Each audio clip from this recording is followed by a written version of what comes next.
परमपिता परमात्मा पूर्ण ब्रह्म सर्व सृष्टि रचनहार कबीर परमेश्वर जी की असीम रजा से आप सभी पुण्यात्मा ये सत्संग सुनने के लिए उपस्थित हुए। सौभाग्य आपका,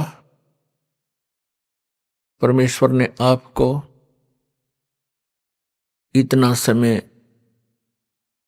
परमात्मा की चर्चा सुनने के लिए दिया।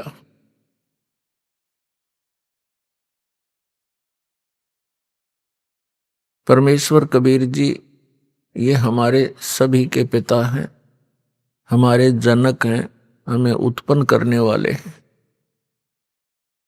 और हम यहाँ आगे इस काल के जाल में, काल के लोक में हमसे बड़ी भारी भूल बनी और अपने किए का दंड आज तक हम भोग रहे हैं।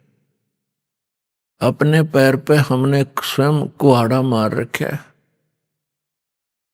अब वो दयालु परमात्मा हमारे लिए भटक रहे हैं, यहाँ आते हैं, अपना ज्ञान कराना चाहते हैं, हमें ये बताना चाहते हैं कि आप यहाँ के वासी नहीं हो, ये लोक ठीक नहीं है, यहाँ आप स्थायी नहीं हो। लेकिन आप जी ने इसका कोई विकल्प नजर आया नहीं।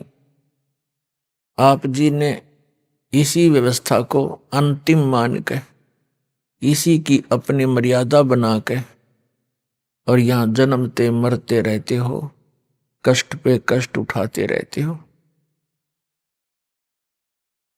और कोई भी व्यक्ति नहीं चाहता मैं दुखी हूं, कोई नहीं चाहता मेरी मृत्यु हो, कोई नहीं चाहता मैं वृद्ध हूं, और सारा कुछ हो रहा है। हम देख भी रहे हैं कि सभी वृद्ध हो रहे हैं, सबकी मृत्यु हो रही है और कष्ट भी हो रही है, और फिर भी हम ये सोचते हैं हमें नहीं होने चाहिए। ये अच्छे से नहीं लगते। वृद्धावस्था सबसे बड़ा कहर है इस प्राणी के ऊपर। और जो परमात्मा कबीर जी की शरण में आ जाते हैं, इस दयालु भगवान की भक्ति से इनको बहुत सारा मिलता है। वृद्धावस्था में शरीर में रोग कम होते हैं और परमात्मा की भक्ति के सहारे इनका शरीर ठीक चलता रहता है। और जो परमात्मा कबीर जी की शरण में नहीं आते हैं, वो वृद्धावस्था के अंदर एक महान कष्ट को भोगते हैं। हम रोगी हो जाएं तो भी हम स्वीकार कर रहे हैं, और वृद्ध हो जाएं तो भी हम कोई दिक्कत नहीं। लेकिन जब मृत्यु का टाइम आता है, मृत्यु का नंबर आता है, तब हमें अच्छा नहीं लगता।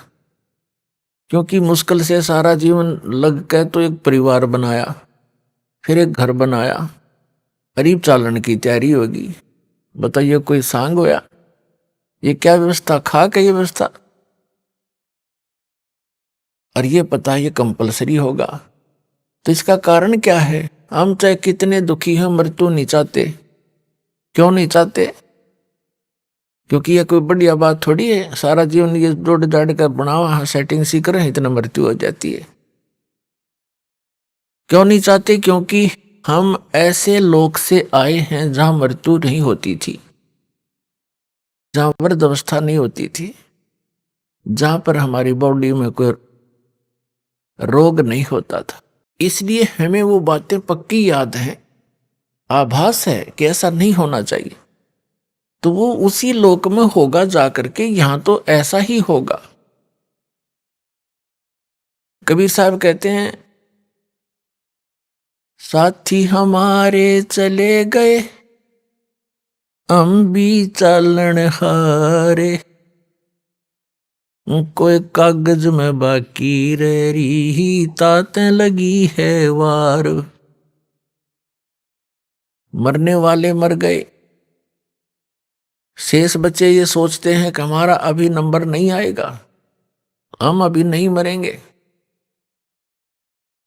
परमात्मा कहते हैं ये तो कोई कागज में शेष रह रही है तुम्हारी आयु, जिस दिन वो कागज पूरा होगा, 1 सेकंड ना लागे, जैसे वो गया ऐसे तुम भी जाओगे। एक बार 5 पांडव महाभारत का जिक्र है। वन में 12 वर्ष का वनवास काट रहे थे। उनको प्यास लगी तो उन 5 में से सबसे छोटे ने ऊपर चढ़कर वृक्ष पर इधर उधर देखा। उसको थोड़ी सी दूरी पर एक तालाब नजर आया। तालाब ही वहां पर जल स्रोत होते थे पीने नहाने धोने के उस समय में। तो नकुल सबसे पहले उस तालाब पर जल लेने के लिए पात्र लेकर गया।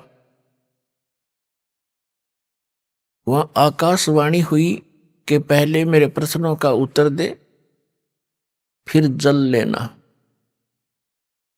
नकुल ने इधर उधर देखा, कोई दिखाई दिया नहीं। उसने जल भरना चाहा, वो वहीं पर मृत्यु को प्राप्त हो गया। कुछ देर इंतजार करके दूसरा गया। उसने देखा भाई तो मरा पड़ा है, प्यास से मर गया।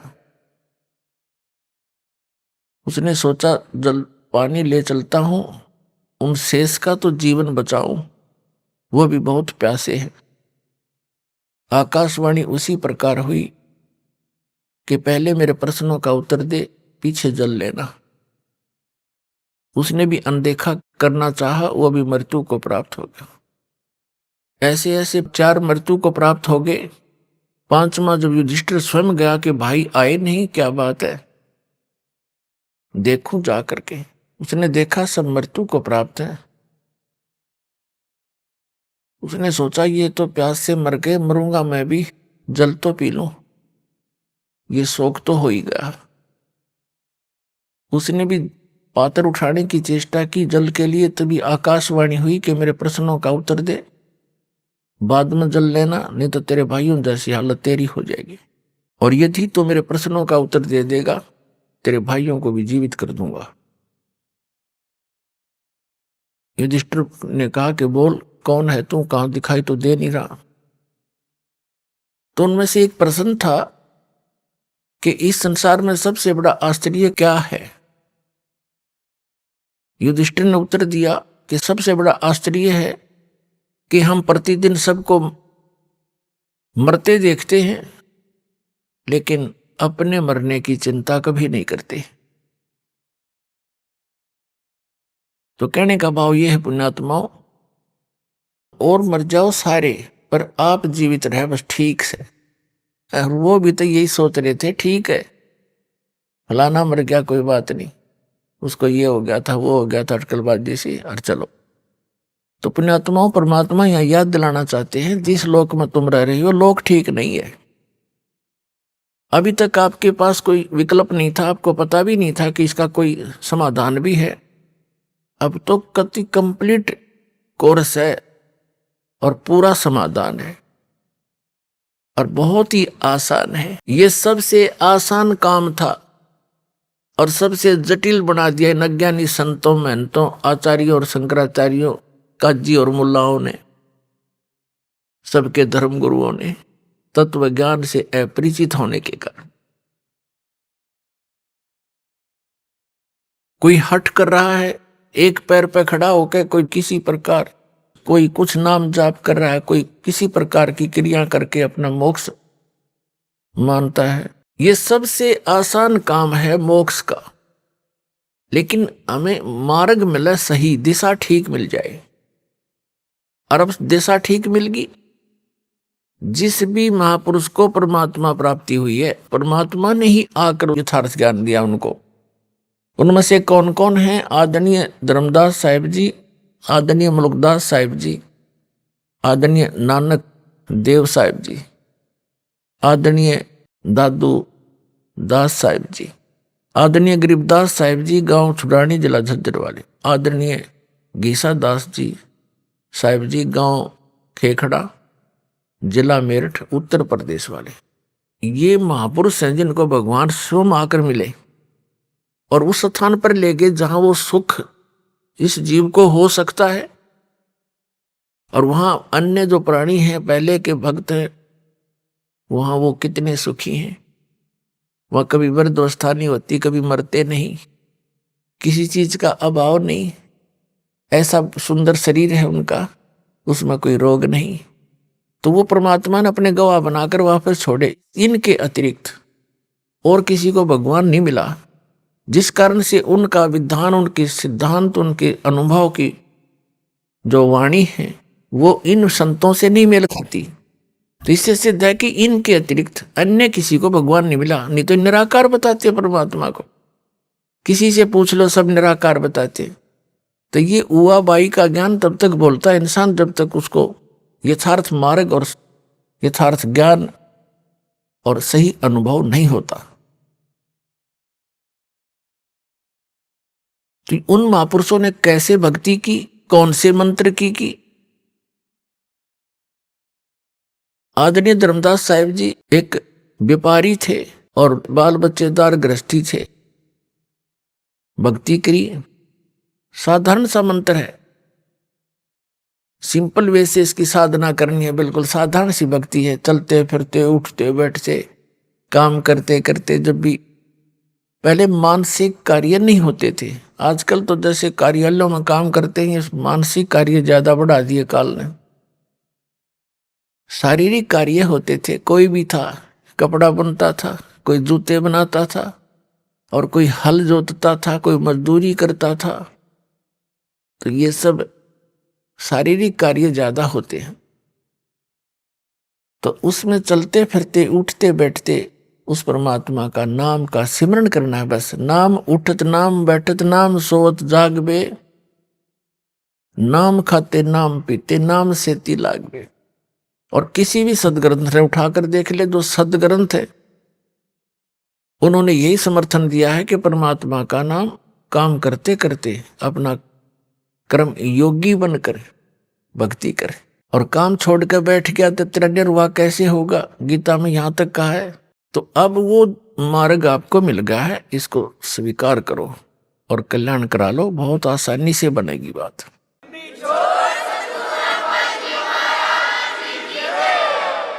अब क्या बताते हैं, परमात्मा के साथी हमारे चले गए, हम भी चालन हार, कोई कागज में बाकी रह रही, तात लगी है वार। पतझड़ आवत देख कर बन रोवे मन माही, ये ऊंची टहनी पात थे अब पीले हो जाए। पात झड़नता ये कहे सुन भई तरवर राय, अब के बिछुड़े नहीं मिले ना जाने कहां गिरेंगे जाए। तरवर कहता पात से सुनो पात एक बात, यहां की यह रीति है एक आवत एक जात। परमेश्वर कबीर जी ने अपनी प्यारी आत्माओं को तत्व ज्ञान समझाने के लिए भिन्न भिन्न प्रकार के फार्मूले अप्लाई किए हैं कि ना जाने किसके कौन सी बात चुभ जा और जीवन बदल जाए उसका। अब जैसे कुएं में बाल्टी गिर जाती है, गांव में तकरीबन कुएं अब भी विद्यमान है, पहले सभी जगह कुएं ही हुआ करते थे, ये हैंडपंप वगैरह यंत्र नहीं थे। और पानी बहुत गहरे हुआ करते थे, 100 फुट नीचे जल प्राप्त होता था जमीन में। उसके निकालने के लिए एक पात्र बाल्टी होती थी और एक लंबा रस्सा बांधकर उस कुएं में डालते थे, फिर उसको खींचते थे, 2-3 लग के 100 फुट तो खींच के ले जाना पड़ता था, तब जल प्राप्त होता था। और कभी वो रस्सी टूट कर बाल्टी कुएं में गिर जाती थी, उसको निकालने के लिए क्या फार्मूले अपना रखे थे कि 15, 16, 20 हुक इकट्ठे बांध कर उल्टे सुलटे नो करके ऐसे करके उनको रस्सी से बांधकर गुच्छा सा बनाकर और कुएं में डाला जाता था और ऐसे घुमाते थे तो वो बाल्टी एक हुक में उलझ जाती थी, उसको बाहर खींच लेते। वैसे तो एक हुक भी पर्याप्त था उसको निकालने के लिए, लेकिन ज्यादा इसलिए डाले जाते हैं कि एक तो इधर उधर घूम जावे, ना लगे उसके कितने फटना हुआ, उड़ जाए नहीं। और 20-22 ऐसे डाल दिए, कोई से मत उड़ जाएगी वह। तो पुण्यात्माओं उलझीर वो बाहर आई। तो यहां हम काल के कुएं में पड़े हैं। परमात्मा ने इतना ज्ञान बोला है, ऐसे वचन बोले हैं, ना जाने किस आत्मा को और कौन सा वचन खटक गया, उसी से उद्धार हो गया। उलझ गया उसमें, वो उलझ गया तो निकल गया। तो क्या बताते हैं, जब पतझड़ आती है, बसंत ऋतु प्रारंभ होती है, कहते हैं सभी वृक्षों के पत्ते पीले हो होकर गिर जाते हैं। तो उस समय ये का वर्णन बताते हैं, हमारे ऊपर लागू करके बताते हैं कि जैसे बालक है छोटा सा, युवा हुआ, फिर वृद्ध हो गया, सफेद बाल हो गए। तो सफेद बाल हो गए तो इन्हों सोच ले भी टिकट कटने वाली है, कदे कट जाए, ये पहचान है, और हम फिर भी परवाह नहीं करते। परमात्मा कहते हैं कि वो पतझड़ आवत देख के और बन रोवे मन माही, ऊंची टहनी पात थे वे अब पीले हो जाएं, नीचे गिर लग रहे पीले होकर। तो फिर क्या बताते हैं, पात जड़नता ये कहे सुन भई तरवर राय, अब के बिछुड़े नहीं मिले ना जाने कहां गिरेंगे जाए। एक पत्ता टूटता हुआ मानो ये कह रहा हो कि हे तरवर राज, हे वृक्ष राजा, अब हम तेरे से बिछुड़ रहे हैं, ना जाने कहां गिरेंगे, किसी पशु के पैर के नीचे कटेंगे या गंदे नाले में पड़कर सड़ेंगे, ना जाने कहां गिरेंगे। अब तरवर जैसे वृक्ष कह रहा हो उस पत्ते को, तरवर कहता पात से सुनो पात एक बात, यहां की यह है रीति है, एक आवत एक जात। जैसे पत्ते झड़ गए पतझड़ के दौरान, तुरंत ही छोटी छोटी कोपल फूट आती है उस वृक्ष पे, और 10 दिन 20 दिन महीने के बाद फिर वो हरा भरा हो जाता है। और जो पहले ऐसे ही फूटे थे, पत्ते बन गए थे, एक वर्ष उन्होंने फड़फड़ फड़फड़ कर लिया, और एक पीले होकर टूट के वो भी अब विनाश को प्राप्त हुए। ऐसे ही वो टूट कर गिरे, छोटे छोटे पत्ते फिर फूट आए कोपल, और वो भी पत्ते बन जाएंगे, एक वर्ष के बाद वो भी ऐसे ही विनाश को प्राप्त हो जाएंगे। तो इस संसार को परमात्मा इस काल के लोक को दर्शाना चाहते हैं, यहाँ की व्यवस्था को कबीर परमेश्वर जी बताना चाहते हैं कि जैसे बच्चे का जन्म हुआ, फिर युवा हुआ, विवाह हो गया, उनके संतान होगी, फिर बच्चों के भी संतान होगी, अपनी मृत्यु निकट आ गई, पोता पोती बच्चे अपना वो कोपल फूट आई, वो बूढ़ा मर जाएगा, बच्चे जवान हो जाएंगे, फिर वो मर जाएंगे, फिर उनके जवान हो जाएंगे। तो परमात्मा यहां बताना चाहते हैं कि यहां की यह है रीति है, एक आवत एक जात। अपने आत्माओं, जैसे कोई व्यक्ति सारा जीवन अपने परिवार पोषण में, मकान कोठी बनाने में लगा ही देता है सारा, जिसको ये ज्ञान नहीं वो सारा काम में वो करे आजीवन, बस उतने में ही सीमित रहता है। ये तो सत्संग सुनने से पता लगता है कि हमारा मूल कार्य तो कुछ अन्य था। तो ये सत्संग भी बहुत पुण्यकर्मी प्राणी को ही प्राप्त होता है। तो क्या बताते हैं कि वो व्यक्ति जो अपने मकान बनाने में, बच्चों का पालन पोषण करने में और बड़ी उनके बीच में प्यार से रह रहा था, सारा जीवन लगा दिया, और फिर मृत्यु की निकट आ गई, कोई रोग हो गया, असाध्य रोग हो गया, परिवार को भी पता लग गया कि इसकी मृत्यु निश्चित है, और स्वयं को भी ज्ञान हो गया। तो फिर वो रह रह कर सोचता है, हे भगवान अब क्या होगा मेरा। तो अन्य व्यक्ति मिलने आते हैं, कुल के व्यक्ति, नाती, तब उसको समझाने की चेष्टा करते हैं, भाई या तो एक दिन सब नहीं जाना है, आपका समय ही इतना था, चिंता ना करना कि तू यहां सबके साथ ऐसे ही बनता है। तो कहने का भाव ये है कि ऐसे ही जैसे वो पत्ता टूटता हुआ कह रहा हो, पात जड़नता ये कहे सुन भई तरवर राय, अब के बिछुड़े नहीं मिले, फिर नहीं मिलेंगे, ना जाने कहां गिरेंगे जाए। तरवर कहता पात से सुनो पात एक बात, यहाँ की तो यह रीति है, एक आवे एक जात। तो ऐसे स्थान पर आप कितने निर्भय होकर रह रहे हो, और क्या क्या बकवादें करते हो सारे जीवन में, बगैर ज्ञान के कुबद की जाती है। जिस इंसान को ये पता लग गया तेरी मृत्यु निकट है, वो करके दिखाओ नाचा गाई, और करो बकवाद एक करके दिखाओ, उसका मन नहीं मान सकता। तो हम इतने अबोध हैं या इतनी भांग पी रखी है इस काल के, इस माया की, कि हमने वो दिखाइए ना देता, को बताना चाह उसका असर हमारा होता नहीं। अब जैसे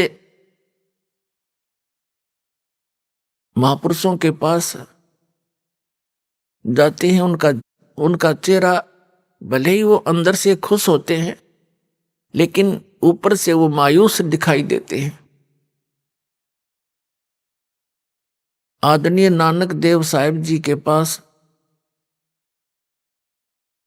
कुछ भक्त गए जाते रहते थे, कुछ नए नए भी जाते हैं। तो वो देखते हैं कि हमने तो साधु संतों के चेहरे बड़े खिले हुए लाल लाल देखे, उनके देखे जो पेट भर थे, ऊपर से दिखे साधु, उनको ज्ञान था ही नहीं। अच्छी खावे काजू किशमिश मेवार पेलन डंड कि 2 किलो पीवे दूध इकट्ठे, उनके तो आप लाल चेहरे होंगे, वो तो काल के पशु है। और जो संत है उन्हें तो टाइम पास करना मुश्किल हो जाता है यहाँ पर, जब ज्ञान हो जाएगा। तो नए नए भक्त जाते थे, वो पूछते हैं कि महाराज जी आप हमने कभी खुश नजर नहीं आए, आप ऐसे रहते हो जैसे आपका कोई चीज गुम होगी हो, मायूस रहते हैं। तो नानक जी ने कहा कि ना जाने काल की कर डारे, और किस विध ढल जा पासावे, और जिन्हां ते सिर ते मौत खुड़क दी, उन्हां नूं केड़ा हासा।